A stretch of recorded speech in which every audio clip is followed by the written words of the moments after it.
I'm going to show you how to use Lakeland's library resources, especially their databases, the catalogs that they have that you can look for all sorts of databases that work as repositories. They house just thousands and thousands of scholarly journals, newspaper articles, magazine articles, trade journals, wire feeds, and the list goes on and on.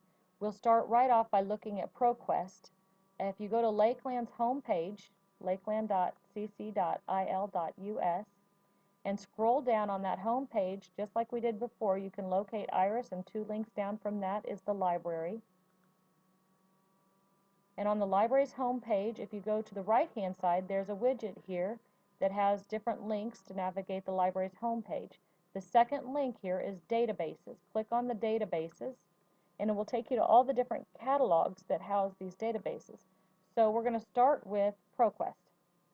And it will ask you for your username and password. So at this point, you need to make sure that you can access Lakeland's website with your specific account.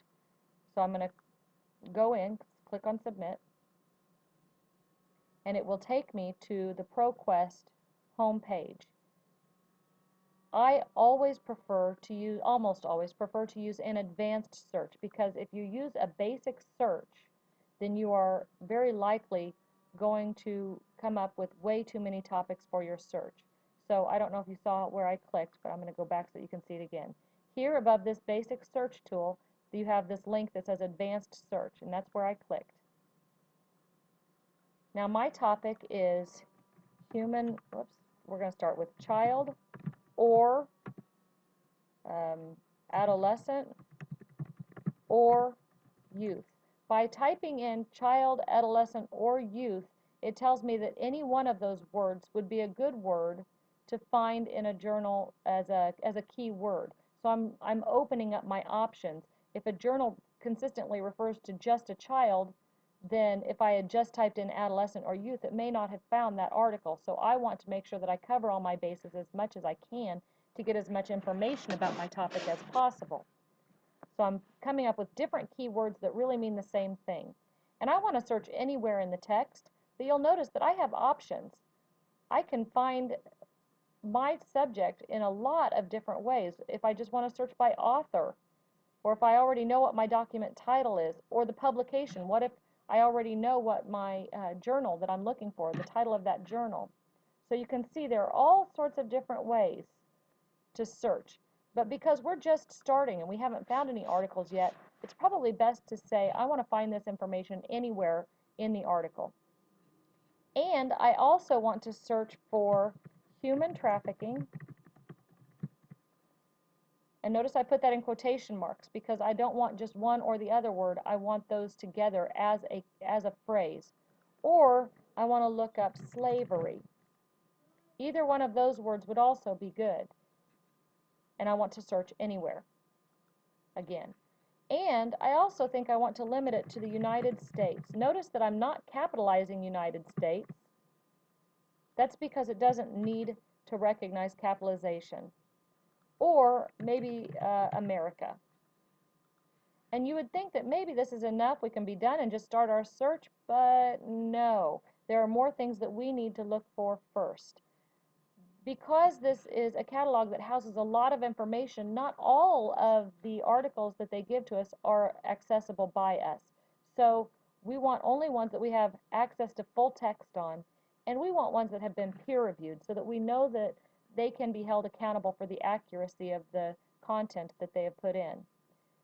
For the publication date, we are required, with just few exceptions, to choose a specific date range. Our topic must have been, or our resources must have been published within the last 5 years.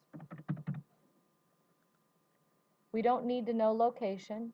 We don't necessarily right now need to select the source type that we're looking for, but it is interesting. You can see all the different sources available to you. We have audio and video, books, conference papers and proceedings, dissertations and theses, government and official publications, historical newspapers, magazines, newspapers, other sources, reports, scholarly journals, and we will be using this one very frequently, almost exclusively, standards and practice guidelines, Trade journals, another good one, because it focuses on specific vocations.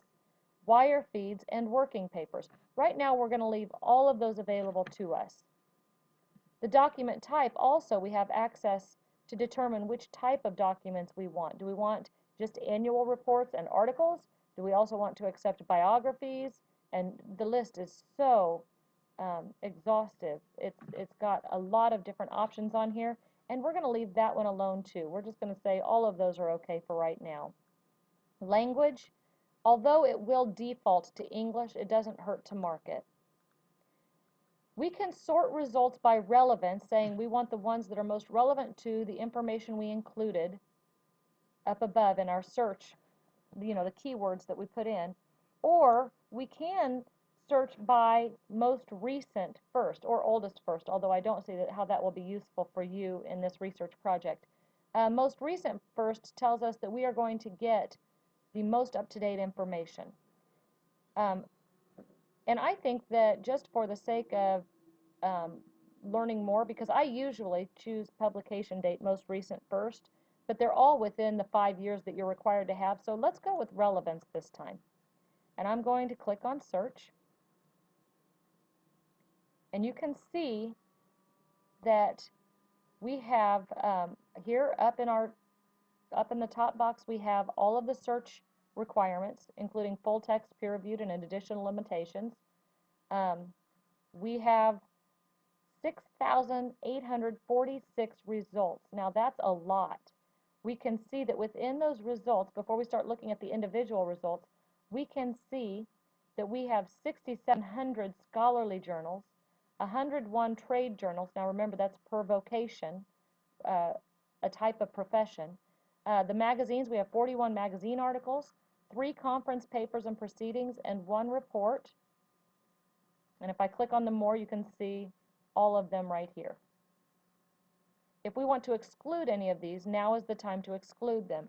And I am going to go ahead and exclude magazines, because magazines don't always have credible information. I know that these have all been peer-reviewed because that was one of the requirements in our search, but it's not always really accurate. So I want to exclude magazines, and really I'll probably focus mostly on scholarly journals and trade journals.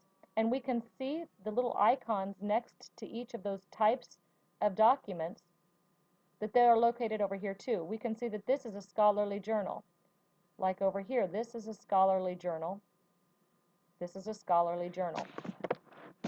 And it's going to show us 20 topics at a time. And we can look at them individually, and it's highlighted all of our searched words so that we can look at them individually and determine how valid they would be for our particular research. And I can see in this one, just at a glance, that they don't really have much here for children. It's not going to be specifically regarding children, so I'm going to just skip that one and go on to the next one. This one is called A Call to Action, an overview of the role of Christian organizations in combating human trafficking in the United States, and it does have specifically some information about trafficked youth or child trafficking. I can also see some information about this source. I have the name of the author. I have the title of the journal. I have the volume, dot, issue of the journal, the publication date, and the original page numbers that it was published. If I want to know more about this source, I can click on Preview, and it gives me an abstract or a summary, and it tells us that we have information about American youth being trafficked in this source. So I'm thinking this does look pretty good. Before I move on, I wanted to show you something else though too. There are different ways to get to so much of this information. I can see that this source has been cited by another professional journal article, or within another professional journal article. I can also see that it has cited 15 other sources within this article. So if I click on references, it'll show me all 15 references that this article actually cites, and I can look through these and try to determine the credibility of each one of these sources, and it helps me to determine the credibility of this article. Okay, I'm going to go ahead and go back. The fact that somebody else cited this article shows that one other professional published journalist has also deemed this particular article to be credible. So the more citations that it has here, the more credible it probably is, because it's already been deemed credible by other professional writers. If I just want to see the citation for this source, I can click here on this link. And it gives me the abstract, and it gives me all sorts of information about this particular document.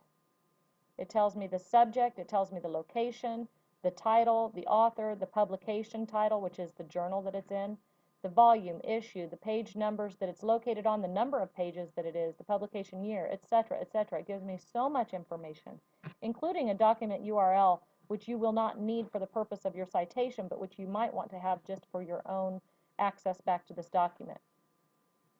What if I want to view this document now? How can I view it? There are a few different ways.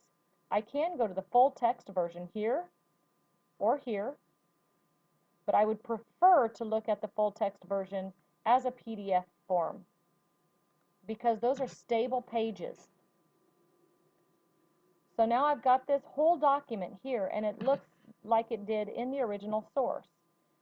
And I can come down here. If you use Google Chrome, then you can save this source by clicking right here on the disk, or you can print this source by clicking on the little icon that looks like a printer. But let's say I'm not really ready to do that yet. I'm going to read through it. There are other ways to save it as well, and these tools are up here. And I'm going to go ahead and go back to show you that those tools are still here.